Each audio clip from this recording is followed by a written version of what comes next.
tengah jalan-jalan tadi jumpa pula Nissan Skyline GT-R R32 ni. Cantik betul dengan rim dia warna gold. Depan dia macam ni, belakang dia macam ni, atas dia macam ni. Cantik. Memang smart lah.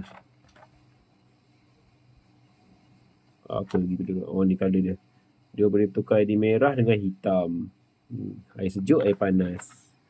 Lepas tu lagi satu, jalan-jalan jumpa pula yang ni, Ford Mustang. Okay, Ford Mustang ni pun lawa. Okay, tengok ni dia punya rim tu. Ini bahagian depan dia, ini bahagian belakang dia. Tu ni atas dia.